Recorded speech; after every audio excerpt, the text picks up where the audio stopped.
오늘은 성탄일이어서 성탄 축하 예배로 하나님 앞에 예배를 드립니다. 그래서 같이 목록한 누가복음 1장 26절로 55절까지의 말씀을 가지고 마리아의 찬양이라고 하는 제목으로 말씀을 선포합니다. 저 이스라엘의 나사렛 촌동네에 목수였던 요셉과 약혼 중에 있었던 처녀가 있었는데 그가 바로 마리아라고 하는 처녀였습니다.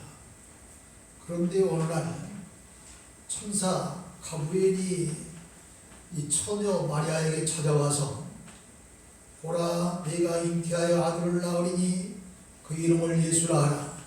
그가 큰 자가 되고 지극히 높으신 이의 아들이라 일컬어질 것이요 주 하나님께서 그 조상 다윗의 왕을 그에게 주시리니 영원히 야곱의 집을 왕으로 다스릴 것이며 그 나라가 무궁하리라는 말씀을 전했습니다. 마리아는 너무도 깜짝 놀라면서 천사여, 제가 전혀 남자를 알지 못하는데 이런 일이 어떻게 있을 수 있겠습니까? 오히려 되물었습니다. 아니, 요셉과 약혼 중에 있었지만 오늘날처럼 약혼 중에도 동침한 그런 세상이 아니고 전혀 이 요셉과 동침한 사실도 없고 또 그 밖에 어떤 남자와도 가까이 하지 아니한 수처녀였던 마리아가 천사의 그 이야기 가운데에 내가 잉태하여 아들을 낳으리니 예수라 하라 하니 도대체 있을 수가 없는 이야기가 아닙니까? 그래서 깜짝 놀랐던 것입니다. 그때 깜짝 놀라 어찌할 줄 모르는 이 마리아에게 천사는 또다시 이런 이야기를 합니다. 내 친족 엘리사벳도 본래 임신하지 못한다고 알려졌으나 이미 아들이 잉태된 지 6달이 되었나니 대저 하나님의 말씀은 능하지 못하심이 없느니라. 이렇게 이야기하고 이미 마리아의 몸에 성령으로 아이가 잉태되었다는 사실을 알려주었습니다. 아직까지 남자를 가까이 하지 않은 처녀 마리아서는 도저히 이해할 수 없는 일이었기 때문에 천사는 엘리사벳도 본래 임신할 수 없는 그런 성녀와 같은 몸인데 그도 아들 세례 요한이 잉태한 지 6달이 되었다고 알려준 것입니다. 그리고 이처럼 마리아에게도 아들이 잉태하여 이제 나으리니 그 이름을 예수라 하라 이렇게 전한 것입니다. 도저히 있을 수 없는 일이 마리아에게 일어났지만 이 엘리사벳도 이미 아들을 잉태한 지 6달이 되었다는 그 소식을 듣고, 왜냐하면 이 엘리사벳이 본래 아이를 낳을 수 없는 그런 성녀였는데 이 엘리사벳도 성령의 역사로 말미암아 하나님의 능력으로 말미암아 아들이 잉태되어서 이미 6달이 되었다는 이 소식을 듣고 이 마리아는 이제 아이가 태중에서 뛰는다고는 그 또한 엘리사벳의 그런 이야기까지 전해 듣고서 이제 그 말씀을 믿음으로 받았던 것입니다. 또 이 엘리사벳은 그냥 아이가 잉태되어서 6달이 된 채 가만히 있는 것이 아니라 놀랍게도 이 엘리사벳도 이제 마리아의 그런 문안을 받게 되는데 마리아의 문안한 소리를 듣고 이제 아이가 태중에서 뛰노는 것을 보고서 보라, 네 문안하는 소리가 내 귀에 들릴 때에 아이가 복중에서 기쁨으로 뛰놀았도다 하면서 주님께서 말씀하신 그 말씀이 반드시 이루어질 것이라고 이렇게 말하면서 믿는 여자에게 복이 있으리라 이렇게 축복해 두었습니다. 이에 마리아가 찬양으로 화답했습니다. 이 46절로 56절이 바로 그 말씀입니다.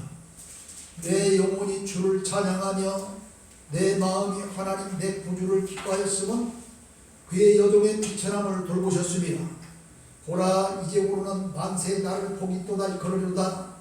능하신 이가 큰 일을 내게 행하셨으니 그 일이니 거룩하시며 긍휼하시니 두려워하는 자에게 대대로 이르는도다. 그래서 계속 이 56절까지 이렇게 찬양으로 영광을 돌렸습니다. 오늘 이 마리아가 이처럼 기쁨과 즐거움으로 믿음으로 찬양을 올리는 사실이 과연 어떠한 의미가 있는가, 우리가 말씀을 통해서 생각을 하면서 은혜를 받고자 합니다. 첫째로, 남자를 모르는 동정녀 마리아는 자기 몸에 아이가 잉태되었다는 소식을 듣고 처음에는 깜짝 놀랐으나 믿음으로 받고 이제 성령의 감동으로 찬양을 한 것입니다. 처녀의 몸에 희한한 일이 벌어졌다고 찬양하는 것이 아닙니다. 그 옛날 남존여비, 남자는 좀 존중을 받고 여자는 천대시 받았던 그런 남존여비 시대에 아들이 잉태됐다고 기뻐서 찬양하는 것도 아닙니다. 잉태된 아들이 세상을 만민을 구원할 구주라고 하는 사실에 너무도 감격하며 찬양하고 있는 것입니다.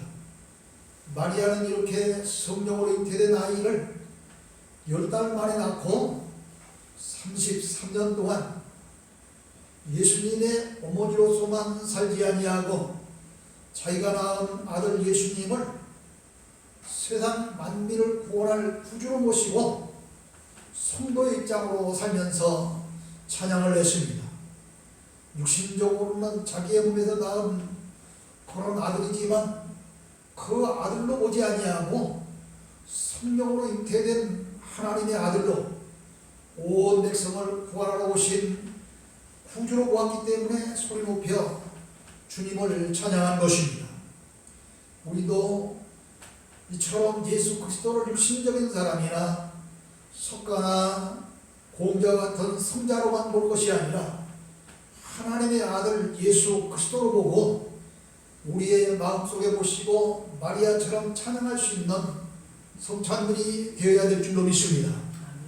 두 번째로요, 이 49절에 보면 능하신 이가 큰 일을 내게 하셨노라 이렇게 주를 찬양하고 있는 것을 보게 됩니다. 여기 큰 일이 무슨 일일까요?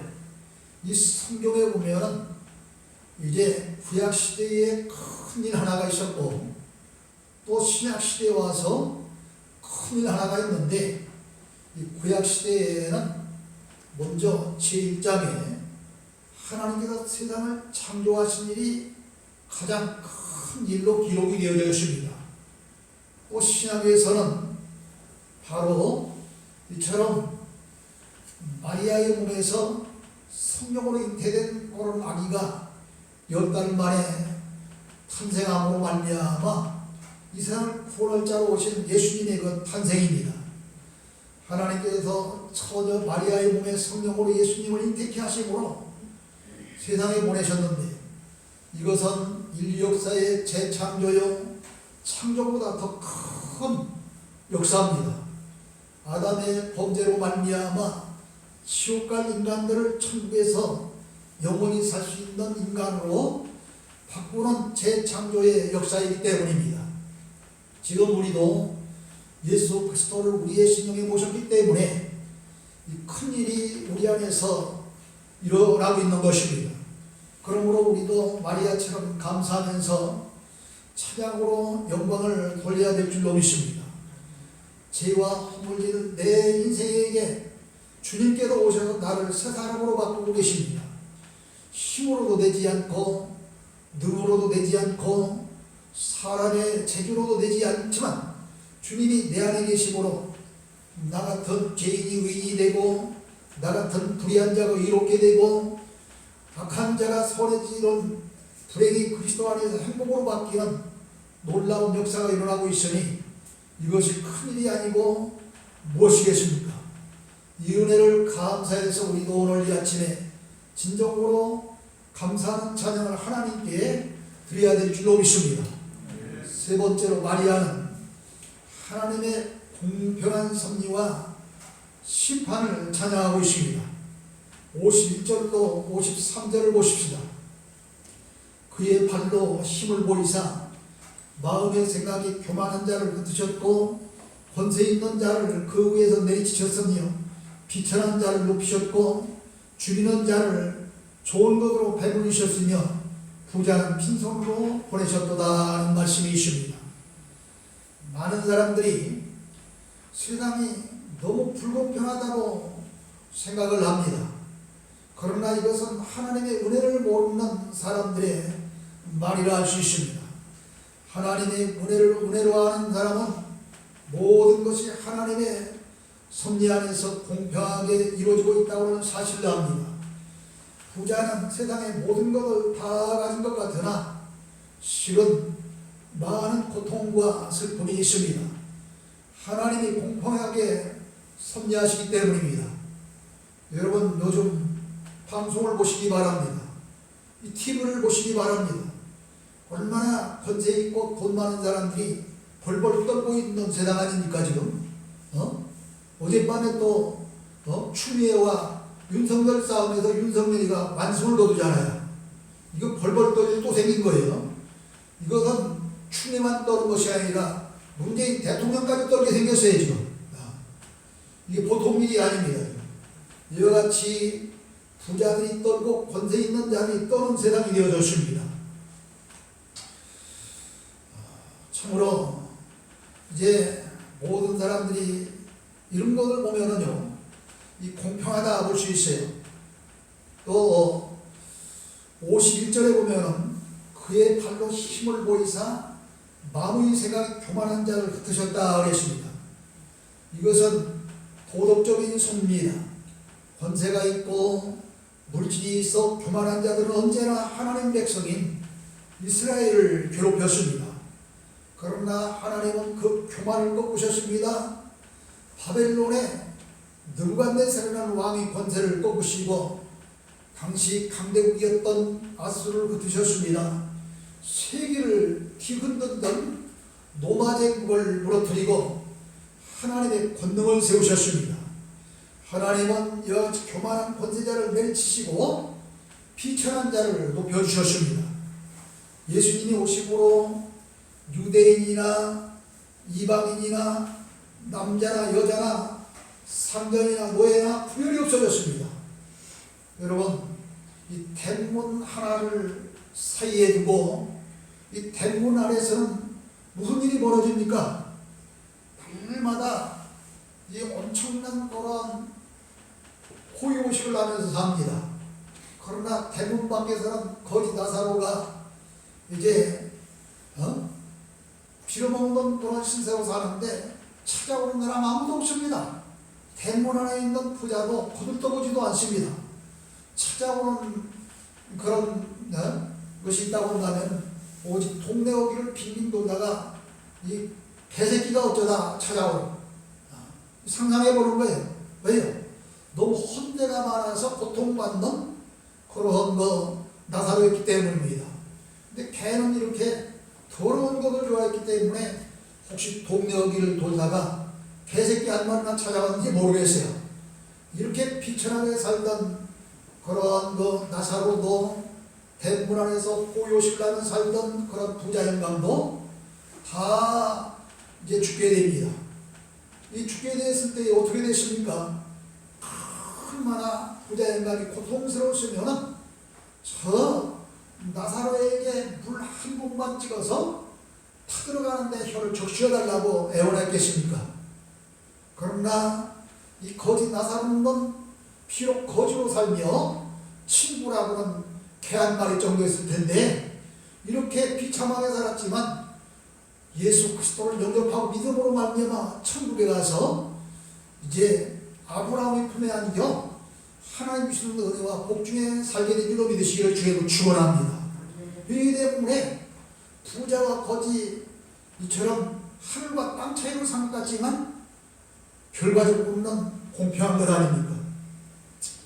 여러분, 한 여자가 공무원 생활을 하는 남편과 함께 살았습니다. 한 10년이 지나도록 이 남편이 진급도 못하고 맨날 평지목으로 있는 거예요. 그리고 현두리만 빙빙 돌면서 너무 진실해서 부수입 하나 올리지 못하고 저 치꼬리만한 월급이라고 그러죠.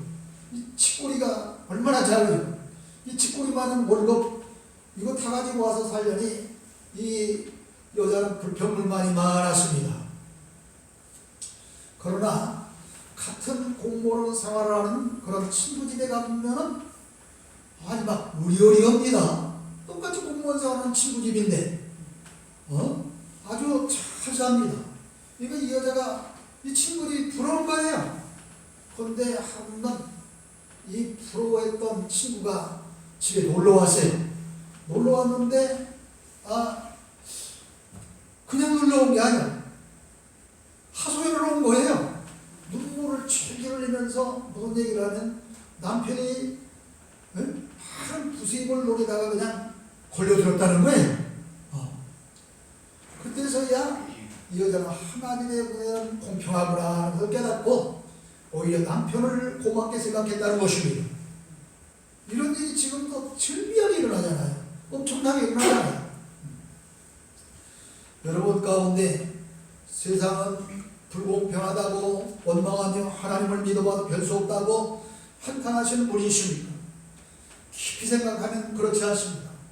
말씀대로 살면 반드시 좋은 날이 올 것입니다. 하나님은 공평하시기 때문입니다.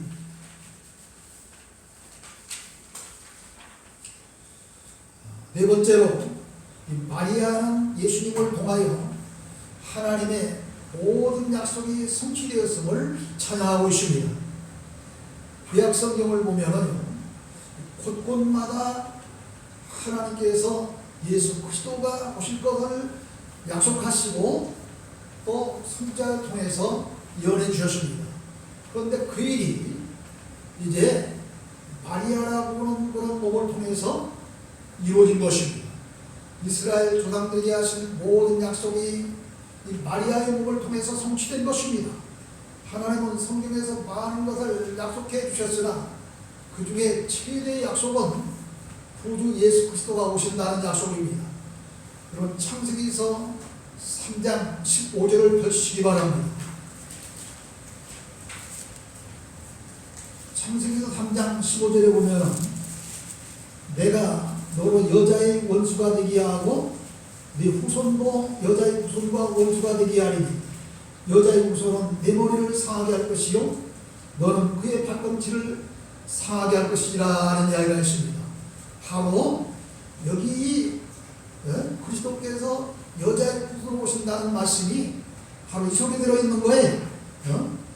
이제 그 후손이 예수님께서 이 뱀의 머리를 상하게 할 것이라고 말씀하신 거예요. 그것도 발꿈치를 상하게 할 것이라고 했어요. 이와 같이 이 예수님의 탄생을 창세기서부터 이 약속을 하고 있고 예언을 하고 있습니다. 갈라디아서 4장 4절에 보면은 약속대로 이제 마리아는 여자에게 나셨다 그랬습니다. 또 창세기서 22장 18절 보세요. 창세기서 22장 18절.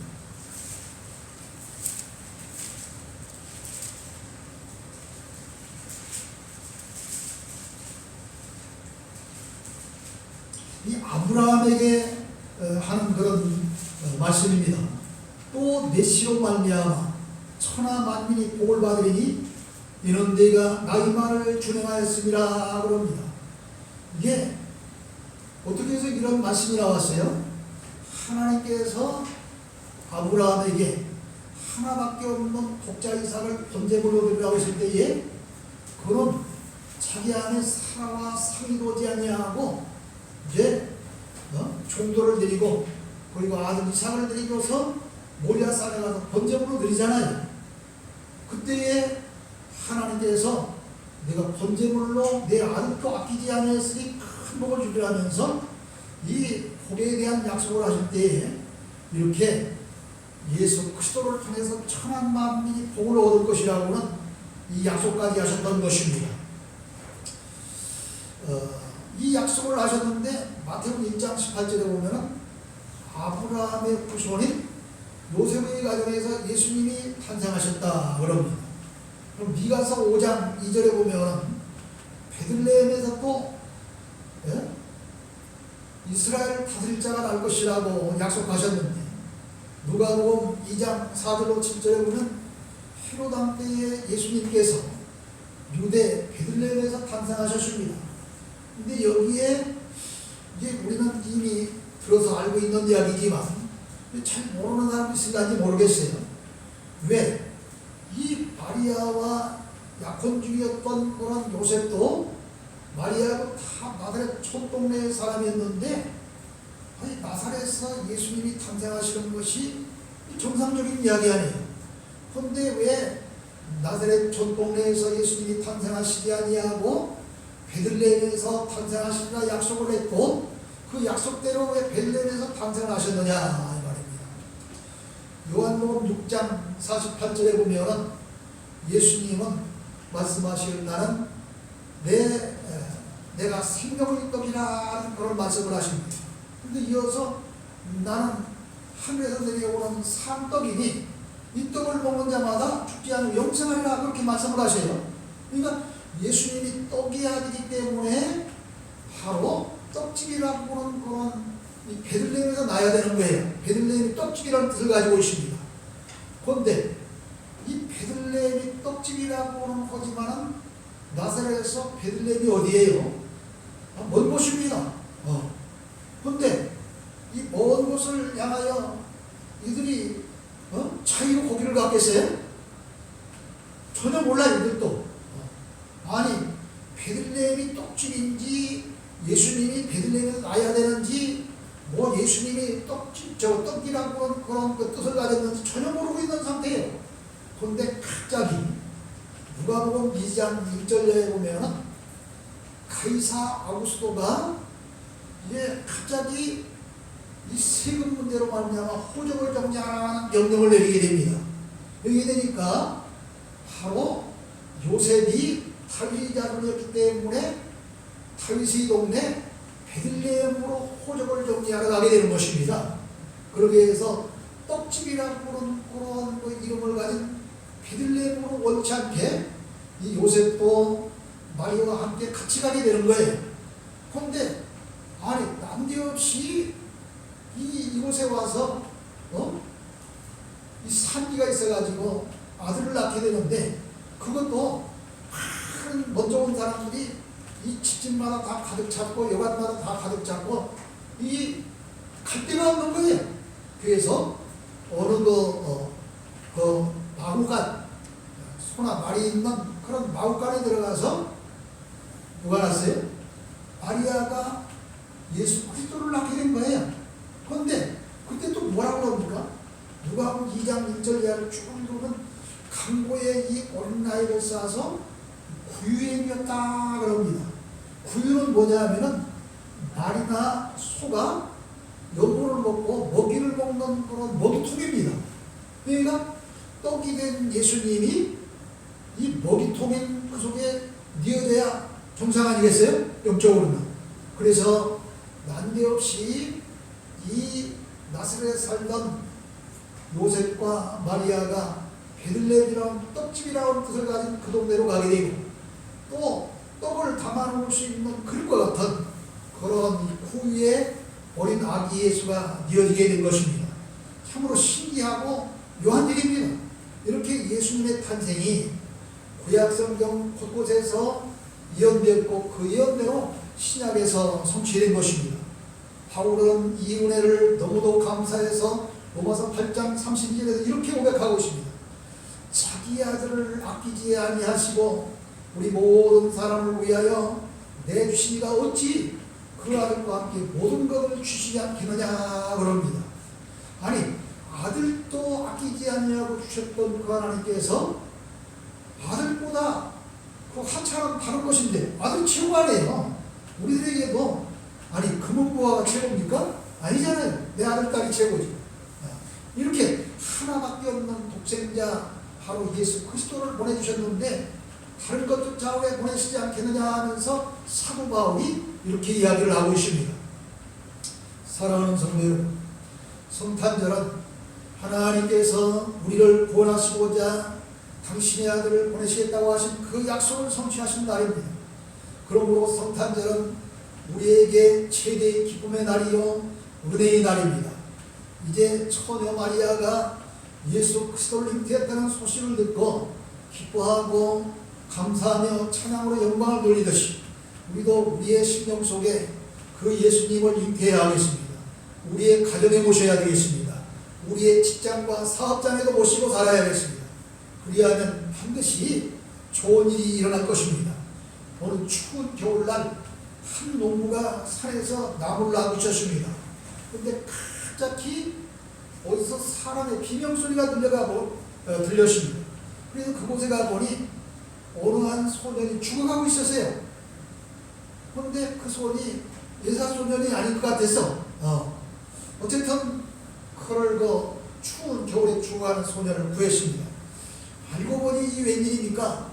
왕자가 사냥을 나갔다가 길을 잃어버리고 눈 속에 파묻혀 동사한 거예요, 지금. 근데 이렇게 길을 잃어버리고 동사 직전에 있던 왕의 아들이 왕자를 구한 거예요. 왕은 그 소식을 듣고 아들을 구해준 농부를 찾아서 감사하면서 자네 소원이 무엇인가? 무슨 소원이 됐든 다 들어주겠네 하며 소원을 말하는 거예요. 근데 농부는 곧장에 적었는지 왕이시여, 사랑하는 이 세자를 1년에 한 열흘씩만 저희 집에 오셔서 쉬었다 하게 하시면 좋겠습니다. 아니 한겨울로 와서 집에 묵었다가 하는 자기 귀찮기만 하지 뭘 좋은 일이에요. 그런데도 영광의 왕자를 자기 집에 모시는 것을 기쁨으로 알고 또 감사로 알고 그렇게 소원을 빌었던 거예요. 그런데 이 소리를 듣고 이웃 사람들이 뭐라고 그러냐면은, 아니 무엇이든지 말만 하면 마음대로 줄여들겠다는데 그까지를 구한다고 비웃고 기회를 잃어버렸다고 어리석은 사람이라고 조롱한 거예요. 그런데 왕은 그 후 왕자가 쉬어가도록 길을 닦습니다. 또 집을 고치고 왕자가 쉬어갈 수 있도록 정원을 만들고 왕자가 쉴 집을 또 지어줍니다. 먹고 마실 것을 갖다 놓았습니다. 아무것도 구하지 않았으나 왕자를 모심으로 말미암아 이 농부는 모든 것을 다 얻게 되었습니다.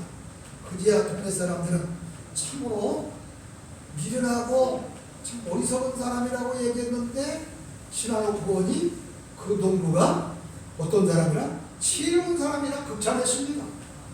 세상의 왕자만 가정에 모셔도 이런 축복이 있는데 만왕의 왕으로 오신 예수님을 우리의 신령과 우리의 가정과 저 직장과 사업장의 왕으로 모시고 산다면 어떻게 될 것 같습니까? 하나님은 우리에게 헤아릴 수 없는 축복을 약속하고 있습니다. 이 하나님의 약속은 얼마든지 그리스도 안에서 이해가 된다고 고린도후서 1장 20절은 약속해 주셨습니다.